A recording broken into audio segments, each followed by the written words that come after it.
حضرت داؤد علیہ السلام کی قوم کے 70,000 افراد سمندر کنارے ایلا نامی بستی میں رہا کرتے تھے۔ ان لوگوں کو اللہ نے ہزاروں نعمتوں سے نوازا تھا، لیکن جب راحت و سکون آیا تو یہ اللہ کی عبادت سے محروم ہو گئے اور اللہ کی مخلوقات پہ ظلم کرنے لگے۔ تو یوں اللہ نے ان کو خبردار کیا کہ ہفتے میں ایک دن، ہفتہ کے دن شکار نہ کیا کرو۔ اتوار سے لے کے جمعہ تک جتنا شکار پکڑنا ہے پکڑ لو، لیکن ایک دن اللہ کی عبادت اور مخلوقات پہ امن کے لیے رکھ دو۔ یوں اللہ نے ان کا امتحان لینا شروع کر دیا۔ وہ اتوار سے لے کے جمعے تک سمندر میں مچھلیاں پکڑنے لگتے تو مچھلیاں زیادہ مقدار میں ہاتھ نہ آتی، اور ہفتے کے دن سمندر کو دیکھتے تو ان کو بڑی بڑی مچھلیاں نظر آنے لگتی۔ ان لوگوں میں سے ایک شخص کو شیطان نے ورگلایا کہ پریشان کیوں ہوتے ہو، میری ترکیب پہ عمل کرو، تم شکار سے کبھی محروم نہیں رہو گے۔ تو بس شیطان کے کہنے پر اس شخص نے ہفتے کے دن کانٹا لگا کے ڈوری کو سمندر میں ڈال دیا تاکہ مچھلی پھنسے، اور شیطان نے کہا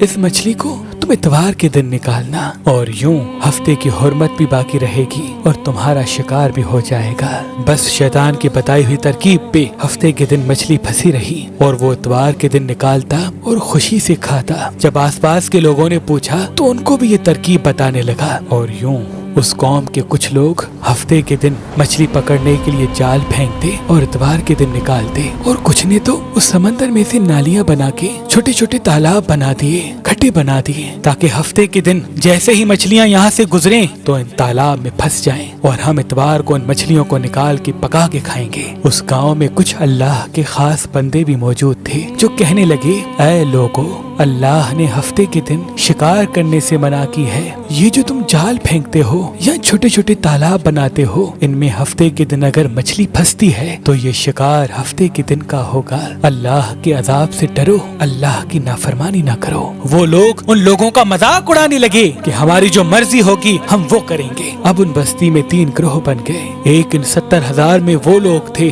جو ان نافرمان لوگوں کی بار بار اصلاح کرتے، دوسرے وہ جو ان لوگوں سے نفرت کرتے اور خاموشی اختیار کیے ہوئے تھے، اور تیسرے وہ جو گمراہ ہو کر اللہ کی نافرمانی کر رہے تھے۔ تو یوں نیک بندوں نے اس بستی کے بیچ میں سے دیوار کو کھڑا کر دیا اور یہ حکم نافذ کیا کہ اللہ کی نافرمانی کرنے والے اس طرف ہو جائیں اور ہم جو اللہ کے فرما بردار ہیں وہ اس طرف رہیں گے۔ وہ صالح لوگ بار بار ان سے کہتے رہے، اے لوگو، اللہ سے ڈرو، قوم سمود، قوم لوط کا جو حشر ہوا اس کو یاد کرو، اللہ کی نافرمانی نہ کرو ورنہ تم پہ بھی کوئی عذاب آئے گا۔ وہ سارے نافرمان جن کی تعداد تقریباً 12,000 تھی، سب ہنستے رہے کہ یہ تو سب کتابی باتیں ہیں، ہم پہ کوئی عذاب نہیں آئے گا۔ بس جیسے ہی وہ گروہ 2 حصوں میں تقسیم ہو گیا، ایک وہ جو اللہ کے فرما بردار بندے دیوار کے اس طرف تھے، اور دوسرے وہ جو نافرمان بندے جو دیوار کے اس طرف تھے۔ وہ نافرمان پوری رات ہنستے رہے، مذاق اڑاتے رہے، اور وہ اللہ کے خاص بندے دیوار کے اس طرف اللہ سے معافی مانگنے لگے۔ بس جیسے ہی صبح ہوئی، وہ نیک صالح انسان اٹھے، انہوں نے محسوس کیا کہ دیوار کے اس طرف سے کسی انسان کی آواز نہیں آ رہی۔ جیسے ہی دیوار کی اس طرف چڑھ کے دیکھنے لگے کہ سارے کے سارے وہ لوگ بندر کی شکل میں تبدیل ہو چکے تھے اور بندروں کی حرکت کو انجام دے رہے تھے۔ وہ جو صالح لوگ دیوار سے ان بندروں کو دیکھنے لگے، ان صالح لوگوں میں سے جو ان کے رشتہ دار تھے، انہوں نے ان بندروں کے کپڑوں سے اپنے اپنے رشتہ داروں کو پہچانا اور چیخ کے رونے لگے، اللہ سے معافی مانگنے لگے۔ لیکن اللہ کا عذاب جب آتا ہے تو وہ ہو کے رہتا ہے۔ وہ 12,000 لوگ جو بندر بن چکے تھے کچھ بھی کھا پی نہیں سک رہے تھے، اور یوں 3 دن بعد وہ اس عذاب میں آ کر فنار ہو گئے۔